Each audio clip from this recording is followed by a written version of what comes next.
Tibera. Hi.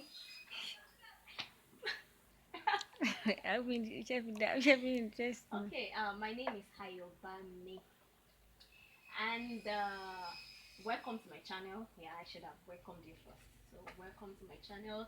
I'm so pleased to have you here. And today I want to treat um, the topic indices. I have it written on the board already. So, what do we understand by the word indices? Well, indices is actually the plural form of the word index. So that is it. It's a plural form of the word index. And when we are talking about index, what does it mean? Well, an index number tells you how many times you must multiply another number, a particular number, and that number we call it the base number. So I'm going to write something so you're going to understand what I'm talking about. So let's take for instance that you have um this expression 7 raised to power 3. Now, this 7 is called the base number. This is the base number.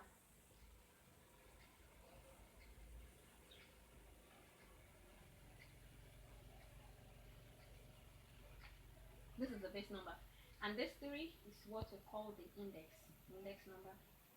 Index. Another number, no, another name for it is power. You know I said raised to power 3. So another name for it is power. And another name for it is exponent. So also this expression, anytime you have uh, a base number raised to another number called the index number. Anytime you have expressions like this, you can call it an exponential expression. So this is an exponential expression. This number or any other number, 3 raised to power 5, 2 raised to power 2, 4 raised to power 3, 1 raised to power 0. Yes, you can have a number raised to power 0. They are all exponential expressions.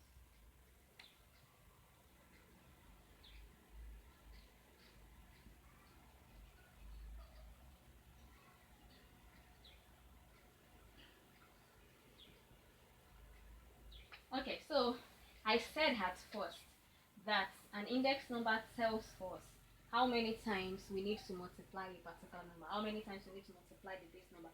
So this 7 raised to power 3 tells me that I need to multiply 7 in 3 places by itself in 3 places. That's what it tells me. So I'm going to give you an example. I'm going to make an example to make it clearer. So we have this 7 raised to power 3 examples.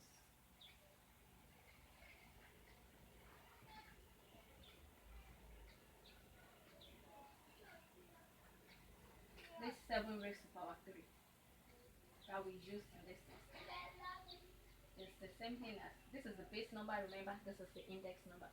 So it's the same thing as multiplying 7 by itself in 3 places. 7 times 7 times 7. That is what it is. And what is 7 times 7 times 7? 7 times 7 is equal to 49. 49 times 7, we have 7 times 9 is 63. 7 times 4, 28. 28 plus 6, 34. 343. Then you have 2 raised to power 3. Let me use 2 raised to power 2. That's another example. 2 raised to power 2. So it means you are multiplying 2 by itself in 2 places. 2 times 2. And that is 4. That's very simple. Then 4 raised to power 3. See? 4 raised to power 3. You're multiplying 4 by itself in 3 places. So you have 4 times 4 times 4, which is equal to 64. So I guess that is clear. Now I'm going to the loss of indices. I'm going to the loss of indices. I'm going to treat with you the first 4 laws of indices. Let me clear what I have here so far, so we can have space for what for the next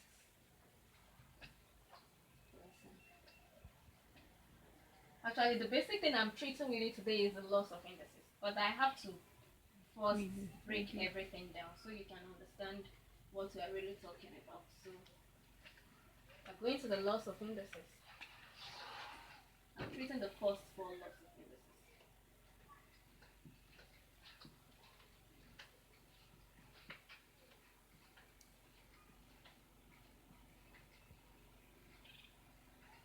Now, for all this loss,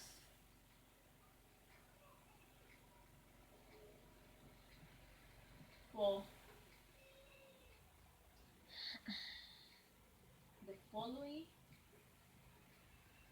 loss, for all this loss, I'm going to be using for the following loss. I'm going to be representing the base numbers and indexes, the indices, excuse me. I'm going to be representing the base numbers and the indices with X, A, and B. So for all the loss, X, A, and B, they are not equal to 0. I want you to get that one clear. So wherever you see X in the law, wherever you see A, wherever you see B, they are not equal to 0. So we go to the laws. The first law says X raised to power A